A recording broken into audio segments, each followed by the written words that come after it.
Yeah, old school. That's what I'm talking about. Listen, this ain't for everybody. Some of y'all need to hear this. I know you're in the trenches fighting, but check it out. I'm gonna put it down like this so I can help you saints understand. Everything you're going through is all part of the master plan. Or what? You thought cause you got saved everything was gonna be peaches and cream? You better wake up, son. Don't nothing come to a sleeper but a dream. Faith without works is dead. Read your Bible, you know what it said. He who don't work don't eat. Blackers don't get fed. Yeah, Jesus said he who puts his hand to the plow looks back the same ain't fit. Some of y'all ain't been in the trenches 5 minutes and you about ready to quit. I ain't mad at ya, I'm just hitting you with the real. If you died for me and I was still tripping, now how you think that make you feel? Check this out, deep game, this here's deep. Some of y'all ain't sawing nothing but you started trying to reach. But unto him who is able to position fathers by his glory. Struggles might be part of your testimony, but it ain't the end of the story. Now the point is this was prophesied way back in the day. Choir, sing your hook right here and see if the church can relate. I know we can make it. Oh, we can make it. I know good and well. I can work it out. Work it out. Work it out. Yeah, he'll work it out. I know we can make it. We can make it. I know good and well. I can work it out. Yes, he can. Yes, he can. Yes, he can. Yeah. Thinking not strange, the fiery trials were to try you. You say, why you? But your church say, what would Jesus do? Why you asking if he ain't trying to do what he's saying? He told you he was going to have tribulations, but you thought he was playing. 1 minute you're telling how good God is and can't nobody beat your talk. The next minute you're backfighting so fast, it's like you're moonwalking. Oh yeah, I'm preaching to myself because I ain't no better. It ain't like I've been following his every word, obeying it to the letter. But we soldiers, we got to remember that. Regroup, stay on point. Yeah, bow down, confess, repent, stay humble, let him anoint. It ain't easy as I thought it was. I'd be lying if I told you that. But it showed up getting better all the time. Trust me, that's the fact. Ain't nothing we going through that can't be handled. God put that on his son. Like they say, you can shout now if you want to, cause the battle's already won. So while you're going through the valley, don't even trip. You're gonna be on top. Choir, sing the hook line one more again. This time you don't stop. I know we can make it. We can make it. I know good and well. I can work it out. Yes, he can. Yes, he can. He'll work it out. We can make it. I know good and well. Oh yeah, yeah. Yes, he can. Yes, he can. If you let him, I know good and well. He can work it out. Work it out. Work it out. Work it out. Work it out. Oh dear. Yeah. What's up, everybody? This is your host, Lamont Patterson. You listen to I Am Indy. I had to give a minute or so to Big Boy upstairs because it's my belief and I hope it is yours. He's going to work this thing out, boy. This crazy thing that we call life that we're experiencing. I know we're all on this ride together. Hope wherever you are, whatever you may be doing, you're doing it safely. And hopefully you got, as they call it, face covering or mask. And if you're not looking out for you, look out for your loved ones. You know what I'm saying? Cover it up. Today's hump day. We made it this far, so with Big Boy upstairs blessing, we can make it the rest of the week. So just sit back and chill. We got another great show lined up for you. Mr. Gerry Mancuso is blowing it up out there on the rock scene and doing some great things. And we're going to chop it up with him, see what he's got going on in his life. Hope he's being safe, too. You know, some superstars don't be safe, but we'll hope he's being safe. Gary, are you with us? Lamont, what's up, bro? Just doing what I do. How you doing, man? Good. Everything's good over here, man. Just, trying to, keep my cool with the COVID and, taking it one day at a time now. Staying busy. You got to stay busy. Yes, that is so true, and hopefully being a whole lot active with that being busy, because I know I've been being busy mentally, not as busy physically as I know I should be, and I'm ashamed of myself, but I'm seeing a little tummy. I got to get rid of that, man. So hope that ain't happening. I know. We all gained, man. We all gained. Once those gyms open up, it's a wrap for everybody. Oh, yeah, boy. It look like they shutting back down now, so I don't know what we're going to do. I know. It's crazy out there. Yeah. Well, ladies and gentlemen, Mr. Gerry Mancuso. I hope I'm saying your last name correctly, sir. Yes, it's Mancuso. Mancuso. All right, I got it. Is it all right if I call you Gerry? Yeah, yes, sir. Thanks for having me on. Yeah. Oh, thank you for coming through, man, and chatting it up with us. with Gerry Mancuso, lead guitar teacher. And he started out playing one of my favorite instruments, too, that saxophone when we was kids, though. But I found out I liked the microphone better, and he found out he likes some other things better. But we're going to let him tell you about that. We're going to let him tell you about that. So for those who just joined the show, you know, if you want to chime in anytime, you know, all you got to do is press number 1. You know, we'll let you in and let you say your 2 cents and, you know, ask Gerry about his music. And we're going to have some of his songs played for you shortly. But we're going to chop it up with Gerry for a minute. Let's tell us a little bit about him. Let him tell you guys a little bit about him, where he come from, what he's doing, and what he's going to do, and all that wonderful stuff. It's on you, Gerry. I like to always start from the beginning, man, because I'm always curious how, you know, artists such as yourself, you know, started out. You know, a lot of us started out in church. You know, a lot of us started out at church and school. Some just started out at just school. So, you know, how you get your music bug, man? I started out when I was a kid, you know, playing sax in elementary school. You know, and I loved it, but, you know, I wasn't too much into the marching band music. So, you know, what I really loved was going to jazz band. Jazz band, like, during the week. And, you know, I would always go down there because, you know, jazz band was like, you know, gave you an opportunity to do your solos. You know, and everybody in the jazz band took their turn, do their solo, you know, which is pretty much what jazz is, you know, improvisation. So I love improvisation, you know. So I just, you know, I learned how to play the instrument and all the music theory I learned. And then eventually I got took to the point where I was like I started out like a freshman in high school, and I think about a couple of years after that, I ended up dropping the sax, and I was like, yo, I want to play guitar, you know, and you know, I started getting into like instrumentals like rock and metal, and you know, I said, you know what, I'm gonna pick up a guitar, and I took lessons for maybe like 2-3 months, and then I just fell in love with it, man. Like I just, you know, I would play for hours every night, and another level, you know, like just takes you somewhere else, you know. So, you know, it kept me off the street, you know, kept me from doing bad things. You know, I just fell into that zone where I would just jam out for hours, and it was amazing, man. You know, it took me a whole new world, and started playing. Got into a band. I was like 16, played a few shows, and from then on, I was jamming with all different types of bands, from blues musicians to, you know, I was in a gospel group, I was in a hip hop group, metal bands, rock bands, and you know, I learned a lot over time, you know, and then it got to the point where I said, you know what, I want to go solo. So I started recording, and you know, I started learning how to do the, you know, recording at home, and you know, learning about engineering and everything like that. You know, I went to school for engineering after high school for like about a year. Dropped out of that, but I learned some things, and you know, ever since that, I just been going hard, and you know, lately even harder. You know, dropped a few records, dropped a few albums. Working on my 5th album right now, but lately I've just been dropping singles. So I feel like if I keep dropping singles, you know, to keep the buzz going, you know, for fans who want to listen to, you know, see what I'm doing, and once the album, and I can take the singles off, you know, Spotify and iTunes and all that, and then just, you know, drop the full album and do like an album promotion, you know. Well, you definitely seem like you got a plan, and the fact that you done played all over genres, I can tell where you get your versatility from, man. That's awesome. Yeah, man. Yeah.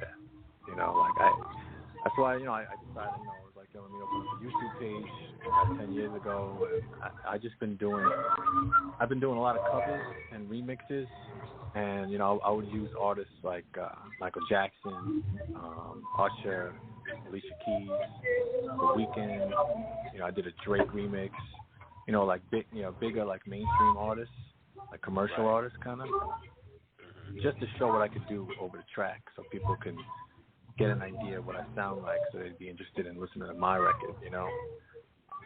Because that, you know, that's what a lot of people do these days, man. You know, they do covers and remixes, and then people like it. And then they say, oh, you know, I want to see what this guy does. I want to hear his originals, you know. And then, you know, it takes you there. But I know, man, it's a whole different mindset in the music industry, man. Because I remember, you know, once upon a time in the business, when you did covers, you either had to exactly kill it or leave it alone. Yeah. You know, I'll play like a song, you know, and then I'll do my own rendition of it. You know, like check out my YouTube page.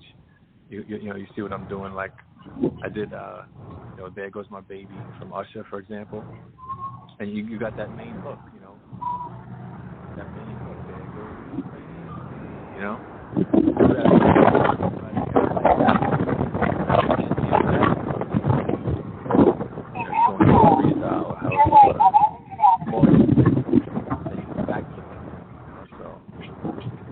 But that's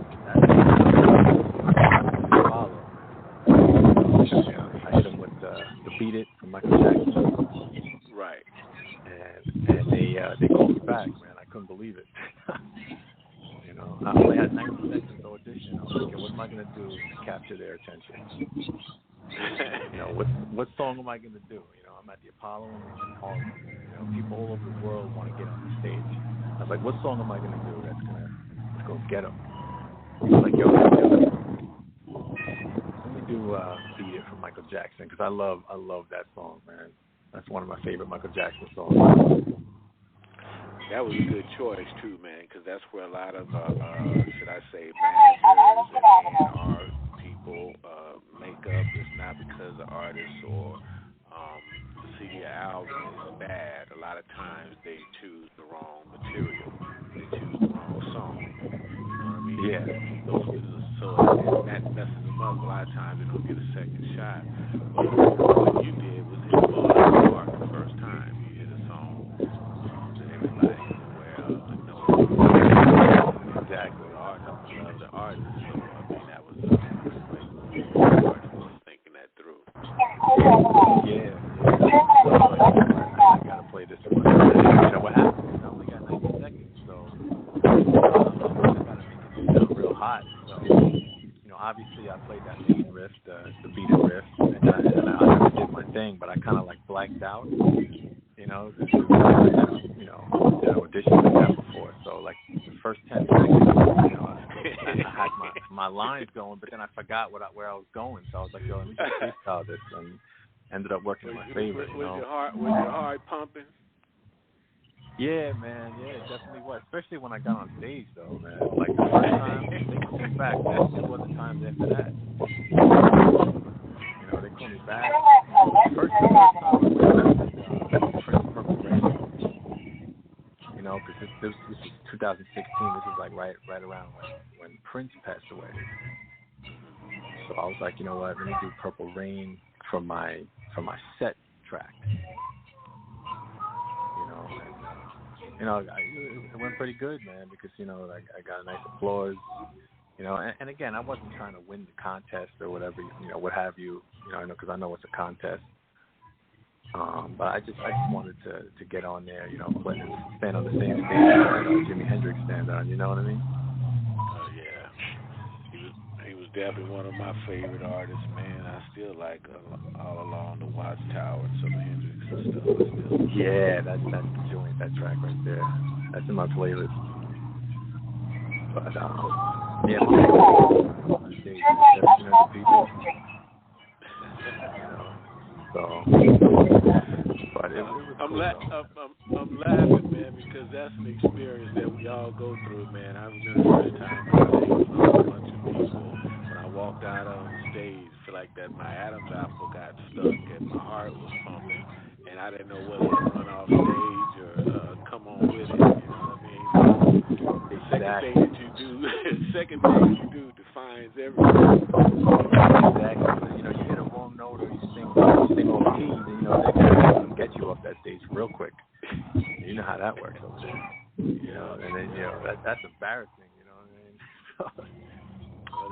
that didn't happen to me. Everything worked out, Great. That's fantastic, man, because you got something on your resume that you can say that you did that everybody can't say. Yeah, man. I feel I'm really grateful for that. It was a good experience for me. Second time around, I did like a blues, kind of like a standard blues track. It wasn't just like a standard blues. Everybody knows that tune. Standard sound. So I hit it with that, and the third time I went, singles off my last record. So I was able to do an original, and that was a lot of fun.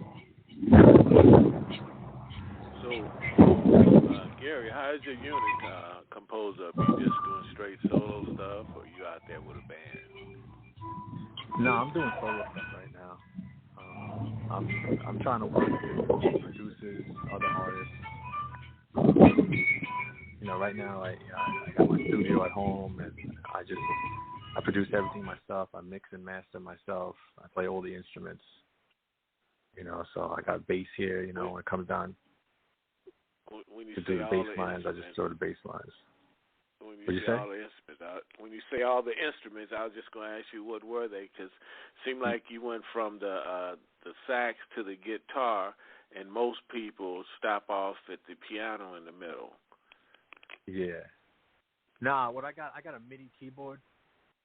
So I'll play some keyboards on my tracks and bass lines. I got a bass guitar, so I throw my own bass lines in there. And it's all structured, with sequence drums. So I got drum processing going on, but it's all live sounding drums, but they're sequenced. Right. In the computer. So who out there, I structure it down. Yeah, that's the benefit of technology nowadays, boy, because in the old days you didn't have the benefit of all that. You just have a whole bunch of guys get together in a room and go for it. Exactly. Nowadays you got all the technology, man. So it's you just lay the tracks down, and then I can take all the time I want. Once it sounds good enough for me, then I'll release it out there to the public. And it's music a true expression. Like I play from the heart. Mm-hmm. Okay, let me ask you a question. Since you're a musician, so you know the difference from the actual playing, opposed to sampling and stuff. How do you feel about the industry now? Because I know, there was a point in time, maybe not that long ago, where we lost a lot of musicians. We got a lot of producers and I guess writers that's technically savvy, but they don't know how to play or read music. What do you think about that? Right. Well, it's sad. I'm gonna be honest with you. Like a lot of people these days, they don't want to learn how to play an instrument. There's a lot of computer musicians, quote unquote, and a lot of people use samples, and it's a totally different ball game. I never came from that realm. I always came from the original realm of writing a riff and then writing a bass line and making it progressive, make a hook, a melody, and changes, having different changes going on, but the spectrum changed. The whole idea is that you gotta know where to look though, because there's still a lot of musicians out there. It's just the game has changed, man. It's hard. It seems like it's harder to find real musicians nowadays, but they out there. You just gotta know where to look. Right. Instagram's a great platform for that too. Yeah, I just mentioned that too because I kind of came from a situation where we had to play the instrument, get on the milk crate and sing. When we went in the studio, we didn't have 3,900,000 different tracks where we could punch in and punch out. You know what I mean? Right. So, right. I've watched the industry change over years, I remember when labels used to have A&R departments, when now they don't even have to do that. All they got to do is go to your Instagram or your social media and see how many likes, how many hits you got, and a lot of times, or YouTube, and then a lot of times they want to judge you, base you on that instead of really hearing the artist, and I think that's exactly, like and I don't agree with that cool. at all. Neither do I, because there's a lot of great artists that maybe not have the team or the finances in place yet, where they can have somebody just work on their social networking all day, every day. Exactly. There's money, you need to have money these days, it seems like, if you want to get out there, and hire a whole team, marketing, managers, publicists, website designers, Well, first thing, Gary, a manager ain't gonna even mess with you if you ain't got nothing happening. Because if you ain't got nothing to manage, you ain't gonna do what can he do? You know what I mean? Exactly. That's so true. I hear a lot of artists call me, well, man, I need a manager. No, you need an investor. Because, it's three different things. You know what I mean? A manager manage. If you ain't got no dates, you ain't got no gigs nowhere, I mean, what is it for the manager to really do? I mean, what can he do? Right. He's not a booking agent. He may know some that may, refer you or whatever, but that's really not his job either. And he's not an investor. So I tell a lot of artists, when you're seeking or looking, know what you're looking for. You know what I'm saying? Right. Because to an experience. Go ahead. A lot of artists, like, they think the end result is playing live shows, and live shows are cool. And don't get me wrong, I've played a lot of live shows in my day. But that's really not my current, that's not my end goal really. I'm trying to get into movies, TV, video games, Netflix, commercials. Trying to get my music out there, publicly like that. Right. Because a lot of people hear my tracks and they're like, dude, your music sounds like it'd be perfect in like a Fast and Furious movie or something like that, or one of these kind of like up-tempo, or any type of movie like Moody, drama, race car chases, or You got action now. You got action now, man, to get your music and a whole bunch of stuff because of the pandemic that's going on. Because I know I was just told the other day, last week I was told that, the studio's going to be open back up. They're going to start back filming. And at first they wanted everybody to sign a waiver. If we get sick, it's on you. Then they brought that back in, but look like they've been shut down again. So there's a lot of studios that have films and products, ready to go out. So, it's a good time to get your music placed on a lot of that stuff because people just sitting around and not running the streets. They got to be in front of their computers with their headphones on trying to see what they could put together, So that's so true. Now's a really good time to get stuff placed on stuff, man, because you can get their attention because they're not moving around as much. Yeah, I would love that, man. Like a Netflix series, like a theme song for, like a show or in a movie, because it's definitely the perfect time, man. Everybody's focused with their headphones, like you said, Yeah, well, I'll keep that in mind, man, and I'll see what I can do. Let me see. We got some of your music queued. Having one of those moments. We have some of your music queued up, man. So we're going to let our listeners put their ears on something, man. What do you think? We have, nice. What is it, Magic Secret and Landing Dock and Third Entry Wave. So what should we put on them? I think you should put on Magician's Secret. Let them hear that because that's more like commercial friendly.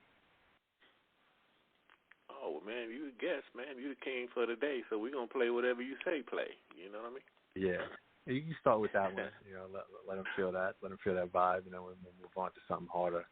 Because I got my style is like all over the place. I got a lot of different feels going on.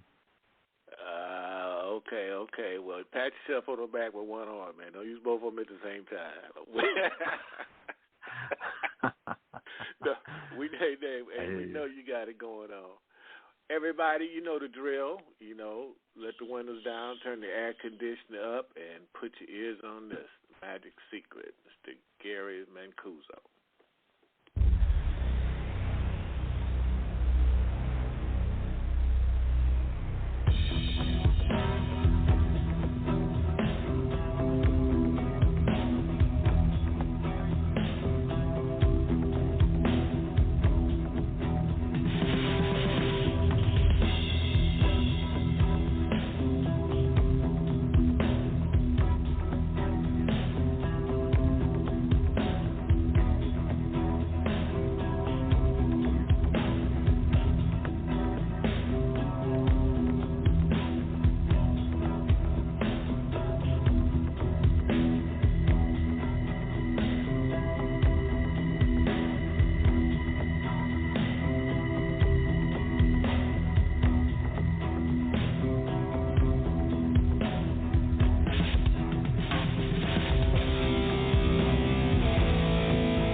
am indie.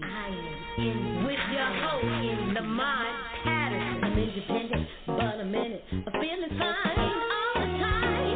On my grind, I am indie. Alicia Rain at the wave.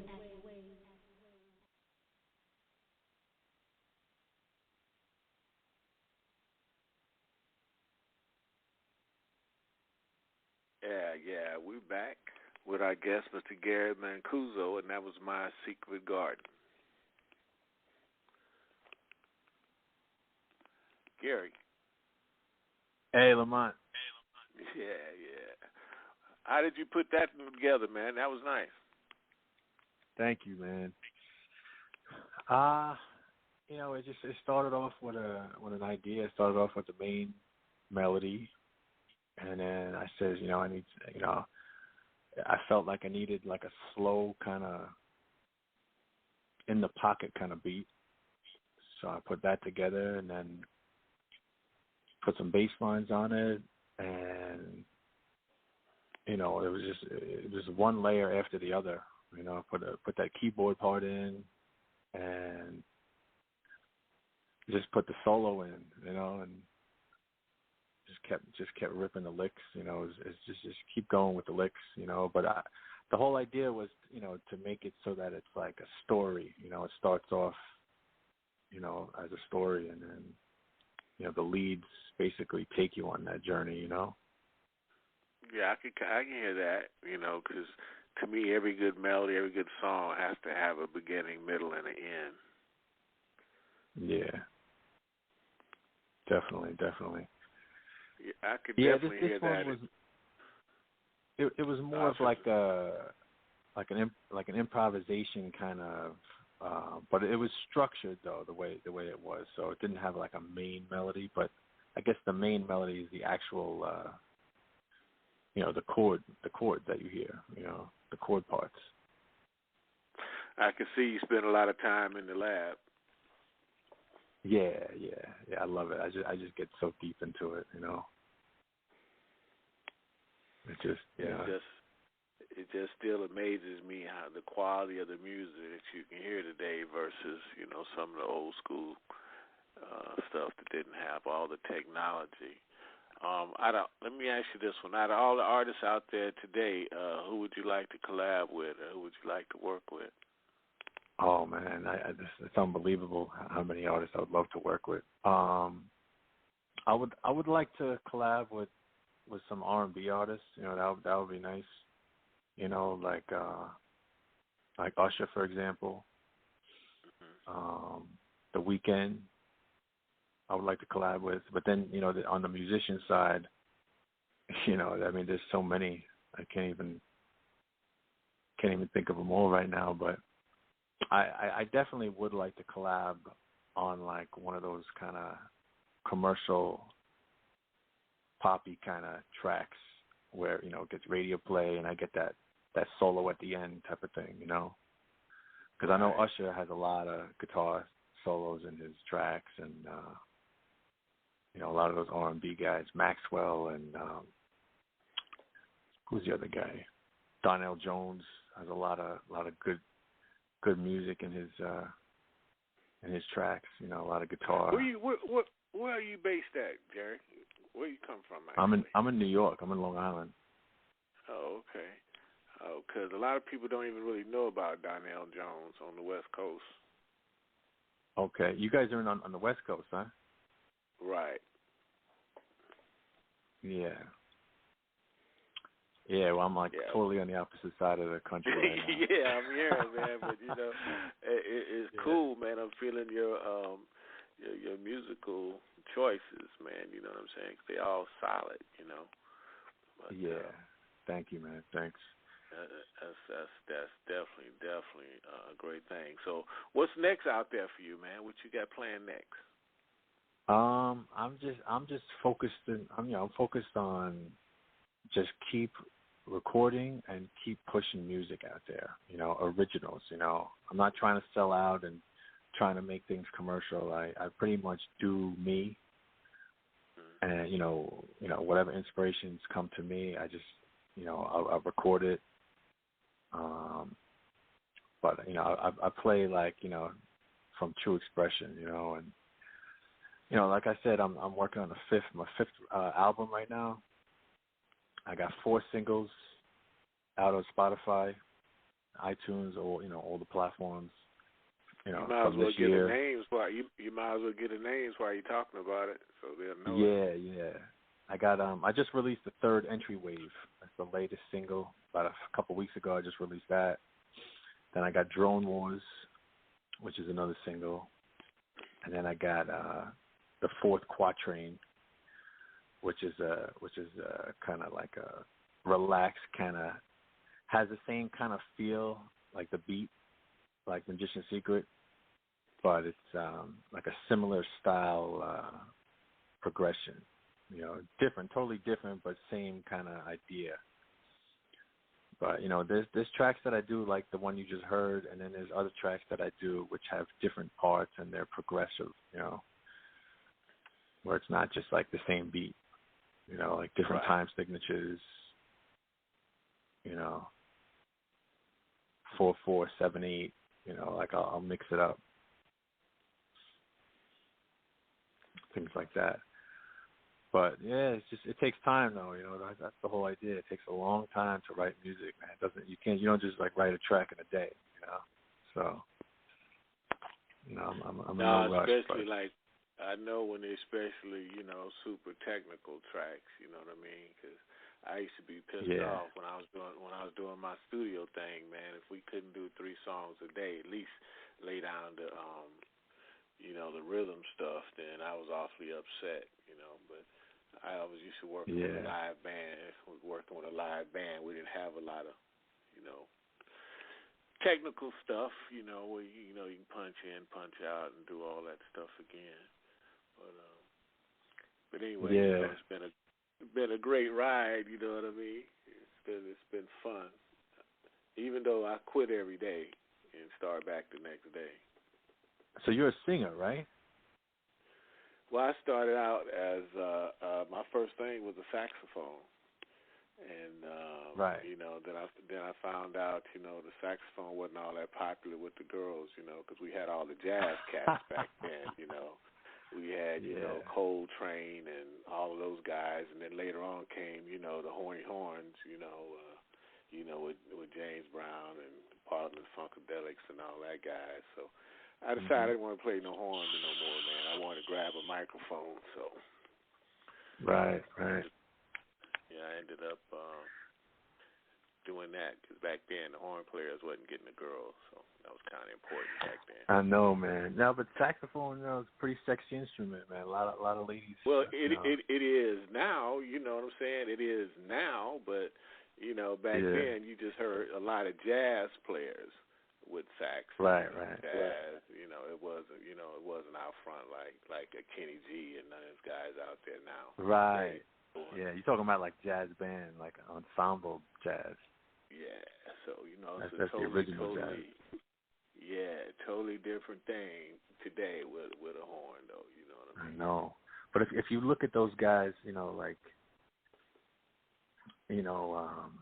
all those horn players back in the day, and I just you see them sweating in their pictures, those black and white pictures. You see how serious they were about their instrument, right? Yeah. They took it to heart, man. They're like that's the real music right there, Yeah,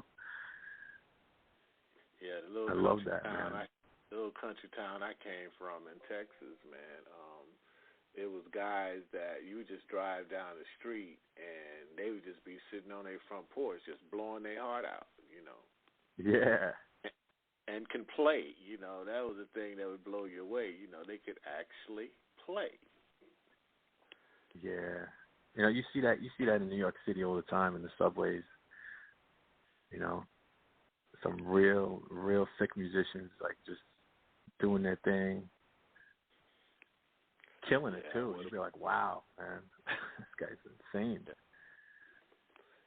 Yeah, same with New Orleans. You see a lot of horn players that come out of there too. Oh yeah. I have yet to been there. I want to go there and check out the scene, the jazz scene over there. Yeah, it's crazy, man. Aaron Neville worked with me. The Neville brothers worked with me on one of my first albums back in the day. That's awesome. Experience. Yeah, that's where it started, man. That's but things took a turn, especially now that record companies are pretty much non-existent. Everybody's under their own name or label. And then there's you can't even buy CDs anymore. Everything changed, man. Everything's now it's internet streaming. Trust me, I know. I've been on that roller coaster, man, and having to learn every step of the way. I go back from the 2-track, 4-track, 8-track, 24-track. Yeah. So I go back to all of that. Went through all those little different formats, and with vinyl. And, vinyl just made a resurgence 2 or 3 different times, you know what I mean? It came back, gone, now it's back, Yeah, you got to adapt. That's what it is, to the change and everything. The iPod was... Yep. Remember? The iPod was the thing, yep. Yeah. Yep. Now the iPod, people, what's an iPod? New cars don't even have CD players in them no more. Nah. like when I released my last album, I decided to get 100 copies, CDs, for those diehard fans, and I sold about 60, 70 of them. So, people, from old time cats, or people who still want the official copy in their hand, because streaming is just like in midair, Well, it's always those. You definitely got to have them. Some people just actually like to read the liner notes, but the new click, when you go to a conference or a convention, you got to carry a backpack full of flash drives, thumb drives. Oh my God, it changed so much. Yeah, I mean, and I thought about that because I was one of those guys too. When I'm out rolling, man, used to have, 8x10s, and you'd have your CD with you, your press release, your bio, right. All that stuff to pass out at the event. And then, when my position changed in the industry and people started giving that stuff to me, and then I got to catch a plane, I don't want to be carrying 2 other suitcases full of pictures and bios and stuff, and I don't want to throw it away because I've been that guy before. You know what I mean? Yeah, I've been that guy. So much. I've been that guy that's trying to get on. I've been that guy trying to get my music heard, man. So I know how it is to have to come up with these pictures and have to pay for manufacturing and printing. Right. I know how that is, so you don't want to throw the stuff away and you don't want to leave it. So I'm kind of glad that part's been changed because it's a whole lot easier to carry a bunch of thumb drives than a whole bunch of packages, press releases. But it's not even that. It's now it's YouTube and the internet, Spotify, and having websites, and all your pictures and your press information is all on your website. So it's people you don't even need a flash drive, But you got to adapt to the way people's attention spans have changed too. A lot of this nowadays, like Instagram, and if you're not eye catching, or if you don't sound good within 10, 15 seconds, people just swipe right by you. You're right, because people's attention spans is so short. It's almost like you're going to buy a pair of shoes and you walk in the store and they got 5,000 pairs of shoes. By the time you start looking around, you done walked out and didn't buy nothing. Exactly. So it's very difficult to come up with a game plan. Yeah. That's where the team comes in, where somebody got to stay focused on this while you stay focused on what you're supposed to do. Right. But a lot of these independent artists like myself, and many others, there's no team, and you do everything on yourself. Like my videos, I do all my videos myself. all my production, all the mixing, mastering, promotion, and you do it for years and years and years. And a lot of people give up on their dream, man. That's why you can't do that. You got to keep going. Well, you one of the fortunate ones, man, because you was able to switch hats, man. But a lot of guys, man, they focus totally on their art, and they don't have the time, should I say. Because to me, I guess that's the whole purpose of a team. Yeah, it's great you can do all those things, but imagine what you could do if you could just focus on your guitar and your creativity part at all. See what I'm saying? So that's a hard place to get to, because I can't tell you how many times I struggle with that, trying to focus on the artist part of it, but yet still the other hat, because I've always been good at business. You know what I'm saying? So then I find myself torn. I'd find myself torn between me trying to rehearse and do all of that other kind of stuff, but yet still I got to be on the phone. I got to handle the business. I got to read contracts. I got to deal with the lawyers. I got to deal with all these other people, and you become torn. You end up doing all this stuff. Yeah, you can be doing it good.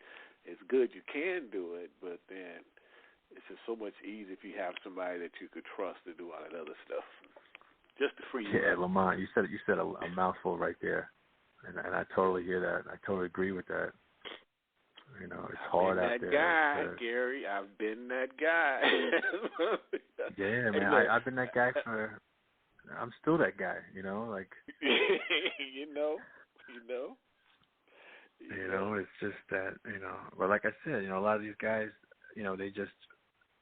they don't get a desired result after a certain amount of time, then they give up, and then they want to do something else, and they want, a lot of them think it's about money, and it's not about money, it's about the love of music.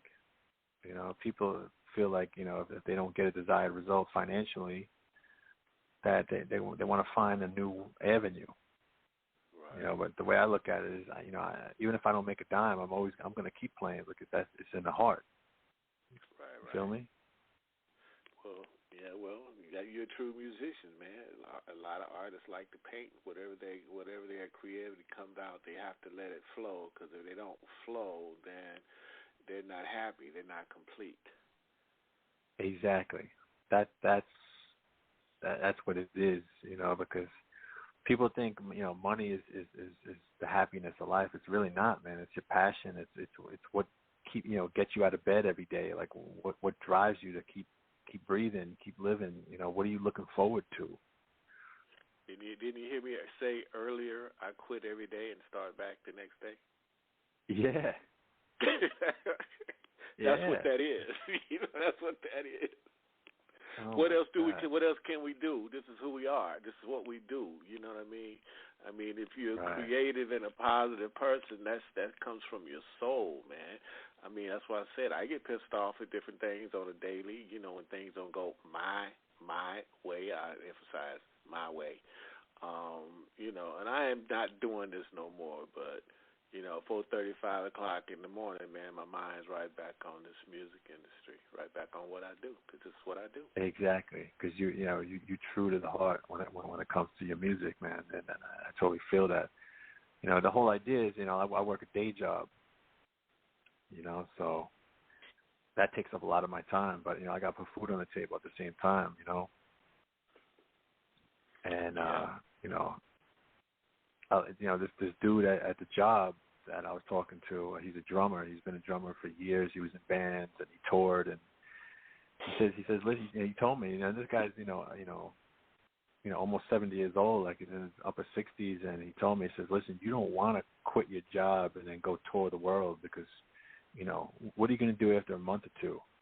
You might get some gigs, but at the end of the day, you're going to lose your insurance. You're going to lose it all, man. He says, so you might as well hold on to your job and then doing your music, because at least you got money to like buy equipment and finance your releases and everything like that. Yeah, that's a quandary right there too, man. Because I've known people that took that position and blew off a major situation. You know what I mean? Could have retired them for life. You know, could have set them up for life. But, you know, their significant other was pressing that security thing.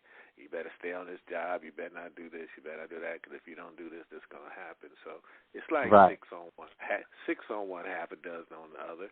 Because that gig you might have went on, like I said, could have set you up for life. You know what I mean?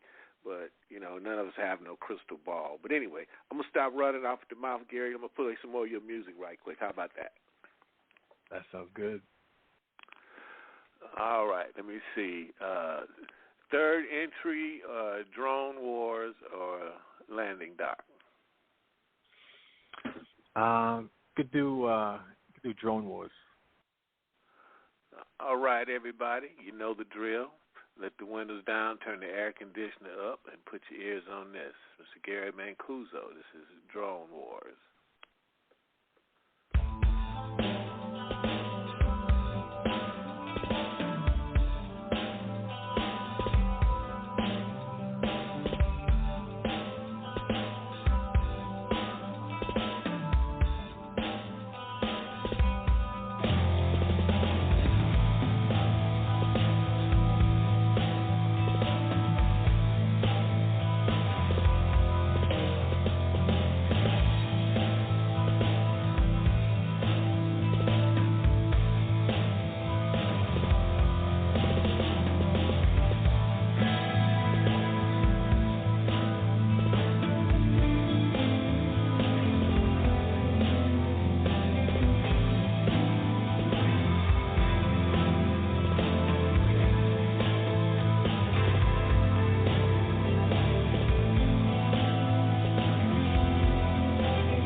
Yes, everybody. We back with Gerry Mancuso, and that was Drone Wars. Gerry, the time be flying when you be having fun, man. But real quickly, man, tell everybody where they can go get your music. Gerry. Hello.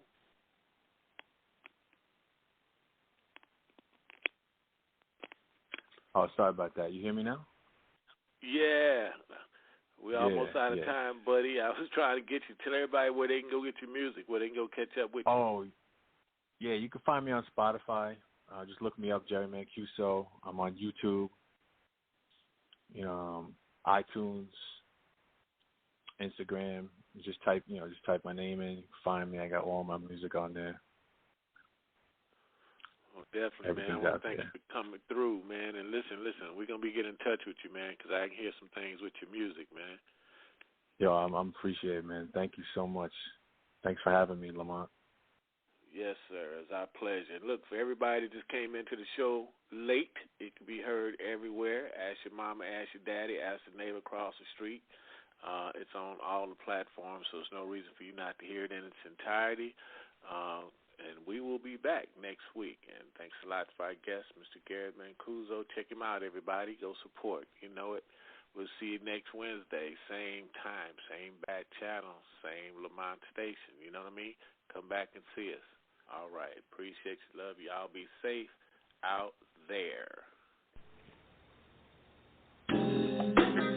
Charlie Starr here. And I always listen to I Am Hindi with your host, Kay Diddy, on Blog Talk Radio. Every Wednesday at 2 p.m. Listen from your phone. 347-308-8747. Blog Talk.